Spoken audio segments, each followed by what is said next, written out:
Hi, I'm Heidi Lepke with Shamaya Tantra, and my job is to help people get the relationships that they crave, whether that's with your boss, your beloved, or your big toe. And because you're here watching this video, I have a suspicion that you may have asked yourself the question, what is Tantra? This is something that you can go to Google and type in and be a little confused by the results. So I want to spend a minute talking about this question, what is Tantra? And I'm curious if you've done this, if you actually gone onto Google and typed out what is Tantra, what came up for you? Was it Tantra massage, tantric sex, how to have mind-blowing tantric orgasms? Well, these are definitely a part of Tantra, but there is a very deep well, there's a very broad umbrella of what is Tantra, and we're going to dive into that a little bit in this video and look at it from a couple different perspectives. So first we'll look at the very most literal meaning of what is Tantra, then we'll look at the etymology of the word, and then together we'll examine this huge umbrella of Tantra that has so many different topics in it. So let's start with the literal meaning. We can simplify this a whole lot and boil it down to this. Tantra is simply a sacred text. Yes, you heard me right. Tantra is a textbook of all things. So let's back up and explain this a little bit. When this tradition started in India, it started about 3,000 years ago, and it was passed down in oral form. So with words from guru to student, and then guru to student. And then about 1,500 years ago, this tradition started being recorded in books so that it could be passed down in a more effective way.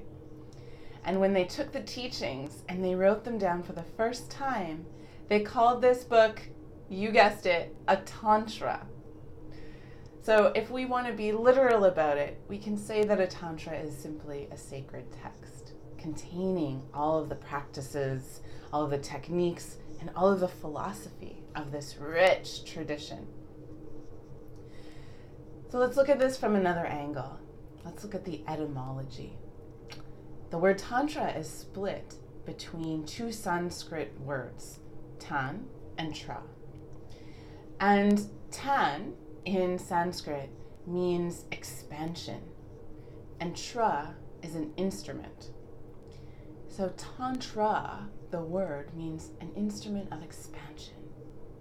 Whatever's written in these books is there to help us to expand our consciousness, to reach higher and higher states, and to go closer into the core of who we really are. So we've got now the literal meaning, we've got the etymology, but what about common usage? When you hear the word Tantra used, what are people really referring to? So the umbrella term of Tantra is referring to any practices on the spectrum that expand our consciousness, that bring us closer to ourselves. And you might have seen things like Tantra massage, or couples eye-gazing courses, sensual touch, breath work. All of these are ways that Tantra helps us to expand our consciousness. Now, on the other side of the spectrum, things look a little different. If we travel back in time and go to when these practices originated, we don't see breathwork practices. We don't see partner eye-gazing.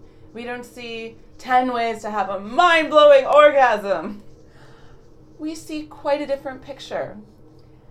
You might even see a tantric practitioner staring at a dot on a wall for half the day, and then wrapping it up, going home, and saying, another day of tantric practice. So why would this be interesting, you say? Well, let's look at where this tradition began. And there was 4 main tools that were accessed in classical Tantra. They are mantra, yantra, ritual, and deity work. So let's break these down a little bit. You may be familiar with these things. You may have gone to a yoga class where you chanted Om at the end of your class. Om is a Sanskrit mantra. And a mantra is simply an audible imprint of an energy pattern. It's the energy pattern in an auditory form. So the actual sound, the actual vibration of Om is invoking a particular energy. And that's what mantras do. They use the technology of vibration to invoke certain energies so that the practitioner can become those energies, can internalize those energies, so they start circulating through as you. So mantra is one of the tools for bringing these energies into the human existence. Another one is yantra. So if you're very sound oriented, you're very auditory, mantra would be a very useful tool for you. If you're more visual, yantra will be effective, because yantra is an energy pattern captured in visual form. It looks like a geometrical shape. You may have seen the flower of life. You may have seen the Shri yantra, which is a tantric yantra. And these are very precise geometrical patterns that hold an energy. So if you're doing your tantric practice working with yantra, you would be staring at this pattern for long periods of time, meditating on this pattern. And if you've ever tried this, you know that it brings you into a bit of an altered state. You feel something after staring at these patterns for a while. So we've got our first tool of classical Tantra, mantra, our second tool, which is yantra, and the third is ritual. Classical Tantra is rich with ritual, using ceremony, using different objects from nature, using different liquids and herbs and fire to bring together all of these energies to unite our inner masculine and our inner feminine, to infuse us with the energies of magnetism or compassion or fire, dynamism, or presence. These rituals were very specific to call on the energies that are needed in the particular moment, to call on the qualities that you as a practitioner want to be able to step forward in the world in the most powerful way. So after ritual, we have our deity practice.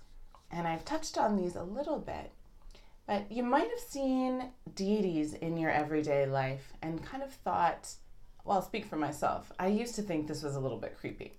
It's like, okay, so there's this idol and you're just going to bow down and ask for things you want and give away your power to this idol and hope that you get them.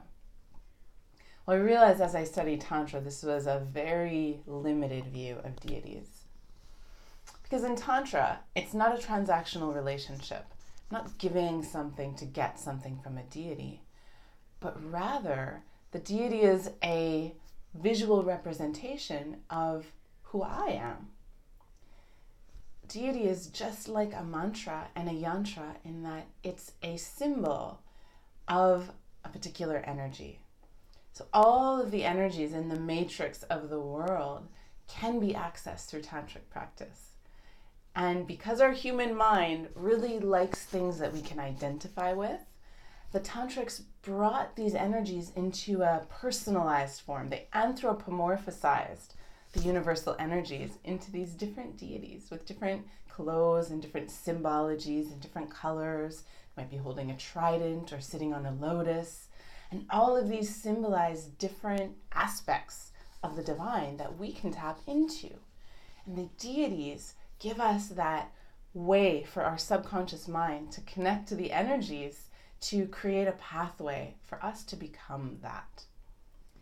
So the classical Tantra practice had these 4 tools, and the final thing that was essential is that there had to be a guru. So the classical Tantra context was very, very rigid in that unless you had a guru who was initiated by their guru and you surrendered to them as your teacher, whatever you're doing wasn't considered Tantra. So if you think about that for a minute, let that sink in, and think about how that doesn't seem to fit. It doesn't seem to fit with the workshops online, with the teachers, with the practices that you're learning. And I'll explain why. That Tantra and this Tantra in current day and age, are very different. And the reason is, 1,500 years ago, we were living in a very different culture. We didn't have cell phones. We didn't have billboards. We didn't even have cars. So our nervous systems were in a much younger state. We had capacity. We had the ability to sit down and be peaceful and calm. We didn't need the same ability to wash ourselves of the energy of our day. We didn't have the same residual around us, and the pace happened at a much slower level. So 1,500 years ago, it was feasible for a person to sit down quietly and meditate on their internal energies of masculine and feminine and unite them. Today, that same person would have a much more difficult time because our nervous system is inundated by constant pings and constant notifications and colors and sounds and smells that just don't seem to have an end. And so the practices of Tantra evolved to be more accessible to us today. If you've ever tried eye gazing, it's a practice of sitting in front of another human and witnessing them and allowing yourself to get naked on an energetic sense and be seen by another. That's a practice that is so captivating that we are forced to pay attention. My ADD mind can stay locked in and connected to that moment. So the practices have become more tangible. They become more accessible. We're now doing strong breathwork practices. We're doing cathartic embodiment practices, releasing our energies using sound, breath, and movement. This is the trademark of New Tantra or Neo-Tantra. And this practice has changed. So we have the old classical Tantra and the new Tantra all under this umbrella of Tantra. Now the beautiful thing for you is you get to choose where on this spectrum is maximum value for me. Will I gain value practicing in the classical realm or the Neo-Tantra realm? And if today staring at a dot on a wall doesn't seem accessible, practice Neo-Tantra for a while. The breath work, the eye gazing, the touch exercises, and start to come into a deeper relationship with yourself. And that becomes your jump off point. And then you'll be able to access these subtle practices, these subtle energy practices of classical Tantra. And the big myth around Tantra that remains is you don't need a partner to practice Tantra. In fact, where it came from was 95% solo practice.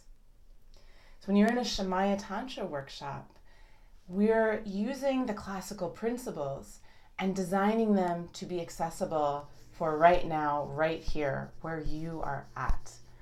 And so though it's not a classical Tantra, because I am just a teacher, I'm not a guru, just someone who's been walking this path for a number of years and sharing what I know, you'll learn in the class how to find your own guru, because that's the way forward for today.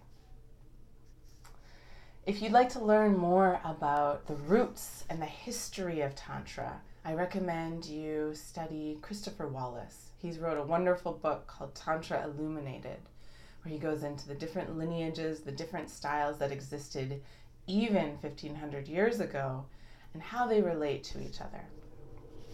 So I wish you the best of fun exploring that, and I look forward to seeing you in person where we can talk about all of your questions.